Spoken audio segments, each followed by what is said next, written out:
A camera, a roll of film, and pleasant company. That's my favorite way to do portraits.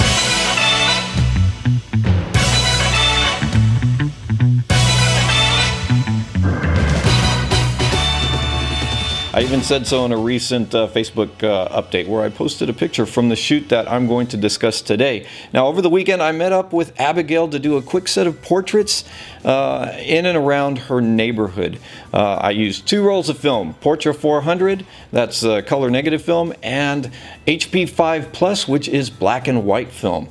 The time of day was between 6 and 6:30 p.m. That's Austin time, and we're in mid-April right now. So, and I just want to mention that the position of the sun here in Austin this time of year at that time of day is relatively high. It's higher than you might expect depending on where you're from, because I got a lot of questions about the position of the sun in my last video where I shot, it was actually around 3 p.m., but to a lot of people it looked like midday. So the camera that I'm using for this shoot is the Bronica SQ. It's a 6x6 medium format camera. I'm using the 80mm lens. Now for this shoot, because we're moving around the neighborhood, there's, and the sun is a little low in the sky, not too low, but there's a lot of shadows, so you've got a lot of areas where there's a lot of sun and areas where there's a lot of shade. So the shutter speed and the f-stop, those settings changed quite a bit as I went along, and in some cases I kind of just did it by gut. I had a starting point for my exposure settings, and then as we proceeded throughout the shoot I kind of just adjusted according to what I thought might be a good setting. And I tend to shoot a little loose when I'm doing shoots like this. And as a matter of fact, when it comes to Portra 400 or really any color film, I'll err on the side of overexposure and maybe do it on purpose sometimes because, I tend to get good results. Negative film has a lot of latitude in it, especially up in that zone, the overexposure zone.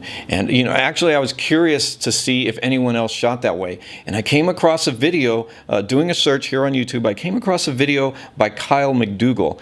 And now Kyle has a really great channel about film photography. You've got to check it out. But he did a video comparing different exposure settings for Portra 400, which is a film that I'm using for this shoot. You should really take a look at this video. It's really insightful if you like to shoot this film. And I'll link to it in the description below. Okay, so what are we doing here? It's 2 rolls of 120 film on 6x6. That'll give you 12 shots per roll. And I'm usually happy if I can get 4 or 5 good shots out of a roll. And I think we did pretty good with this shoot. Now, what we're gonna do is first we're gonna take a look at some behind the scenes moments, and then I'll give you my thoughts on the photos from the shoot. So let's go ahead and take a look. Right there, perfect, come with me.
All right, so this is the first shot of the day, and with her hair color and everything, I like the look of the greens in the background and the way that the sunlight could, strike her hair from the back and give her a nice, hair light, little glow back there, some nice highlights.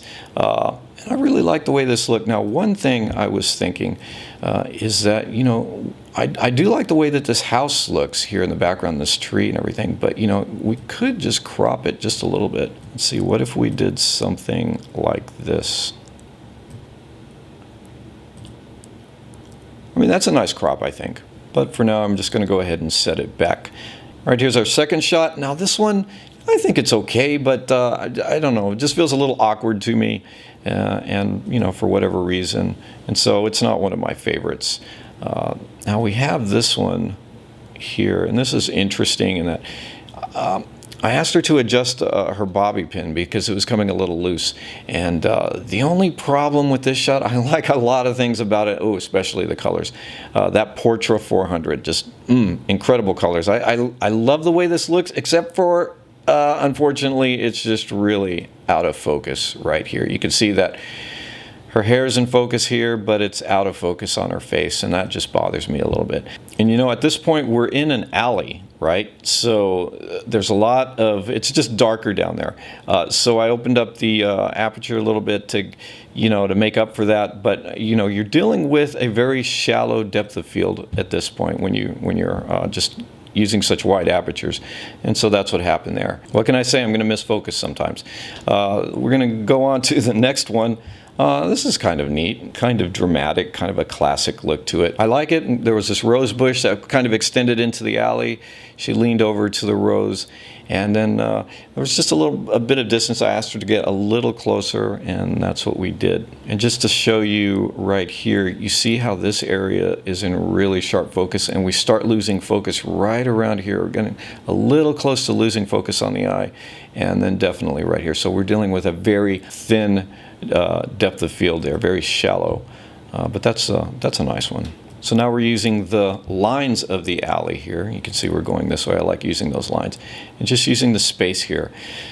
Good shot. There's a lot that I like about this. It's not going to be everyone's cup of tea, but I really like it. There's something about this. It's a little strange. The only problem is I'm now paying for the fact that I'm shooting so freely. So I'm using a wide aperture. We've got some hot spots. We've got the sunlight actually hitting her directly through these trees. You can see the shadows here. And so I have her standing in such a way as to, you know, get the light to hit her. But I'm paying for the fact that I'm not making any adjustments at this point. I'm just shooting very freely. And so we get a really kind of a hot look here, but that's okay. It's still kind of cool. Next shot. I actually like this, and a lot of other people are going to like this. The thing that I don't like about this is the fact that it's kind of cliche for me personally. I've done this shot so many times. I mean, not with the same textures and the same person and all that, but I mean the same kind of look, you know, girl standing up against a background or a wall and doing this thing with her arms and her looking over sort of forlorn or whatever to the side. I've done this so many times, I think I'm just bored with it. I think I shot it because it looked right, but, you know, on further review, cliche for me. All right, this, however, is a lot more like it for me. So we're definitely getting into the suburban noir thing that I wanted to do in the first place. And I talked this over with her at the beginning of the shoot, that I wanted to get sort of a drama, a neighborhood drama thing going. And we definitely have it here. We're using the shadows of the trees created by that low incoming sun. And the sun's starting to drop at this point. So, and you'll see how we're really using that in just a little bit. Now we can play with the exposure just a little bit and maybe just really, like, I don't know, darken the shadows a little. That's kind of cool. Maybe bring the whites down a little bit. I'm not sure. We definitely have a little hot spot right here, maybe here and here, but I still think it works. This to me almost looks like a studio setup, like you're actually constructing this in the studio with special lighting and maybe a cookie, and you're trying to get these shadows on. But this is just in an alley outside, so I don't know, really like it. So we move on to this. I just stepped back and took a wide shot and said, okay, let's break free from that kind of that really dramatic feel. It's okay, but you know, it's not really a winner. All right, so similarly to how I was playing with light and shadow earlier down in the alleyway, I found a spot in front of this neighborhood shopping area with colorful flags, and I thought it would make a pretty neat looking background if we could get it right. And and you could see down here on the ground, you could see those tall trees in the neighborhood and the way that they're just scattering shadows all over the place. And you can see how we're playing with the light and shadow here, where I'm just kind of positioning her in a way for the light to hit her face, but then other areas go dark, like right down here and here. Again, that suburban noir thing, right? So I took 3 shots here. All right, now before I move on to the next picture, I'm going to tell you that we walked down the street to find something that looked just quintessentially suburban. And I wanted to play with the idea of something dramatic and out of place going on. So I created this little backstory and asked Abigail to act out a scene that might be taking place within this story. And the general idea is that you've got this perfect little neighborhood, but there can be this drama unfolding, this tension and this distress. And so she acted out a few moments from that. So we got this one last shot on color, and I think we were headed in a good direction, because next up was the black and white, and that was going to lend itself well, I think, to the whole idea of noir. Especially suburban noir. So as we were standing there, I just took out that roll of color film that we just finished and dropped in a roll of HP5 Plus, and this was the first shot. And basically I just asked her to lie down in the grass and strike a pose, and this is what we got. And I really like this shot a lot. For the second one, just playing with flare a little bit, just to see what happens.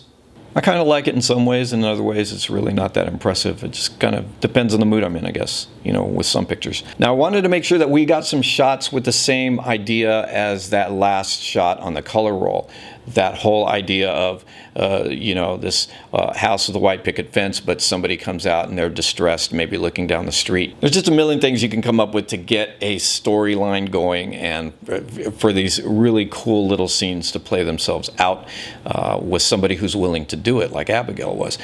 So we did this, and I had told her earlier that a lot of my pictures, for whatever reason, just end up looking very cinematic. They look like movie stills, and I explained to her that this is something that sometimes I'm, conscious of it, and sometimes it just happens that way. Well, this one I was pretty conscious of it, and so we were trying to create these looks, and this is one of them. I think I like this one. Here's another one. The only problem with this, and again, it's going to get me sometimes. It just is out of focus here, but the shoulder's in focus. It's just, that was me. It's always on me when stuff like that happens. And this is the last shot that we did that day, and this is actually might be my favorite or my second favorite of the day. Now the sun's getting really low, as you can see, and with it at that angle and the way that it's casting shadows from the trees across this house, I mean, that's just very magical. Those are magical shadows, the way that they're coming across on the house and the fence here. The drama, I feel the drama is just really intriguing here. Now, there were 7 other photos off of this roll, but to be honest with you, they were just so out of focus that there's no point to even show you what they look like. And the reason that they were out of focus is we were playing around a little bit. We were just, lots of movement was happening. I was moving, she was moving, was jumping around, laughing and stuff like that. Just anyway, I especially like this one, I think, and this one. So these 2 are the ones I like the most from that. And, really, if I can get one good shot off a roll, I'm happy. I got 2. I got, maybe a couple other ones that were nice. But overall, I think pretty happy with the way that this all turned out. So yeah, 1 roll of color, 1 roll of black and white. I was pretty happy with the way that the shoot went. It was very relaxed. Abigail was really enthusiastic about portraying a character, and it went quickly, and it was fun. Look, I want you to let me know your thoughts on this. We can discuss the shoot in the comments below if you like. Hey, I'd love it if you gave me a thumbs up. Let me know how much you like this video by clicking that like button. If you haven't already, go ahead and click subscribe. Thanks for hanging out with me today, you rock, and I'll see you next time.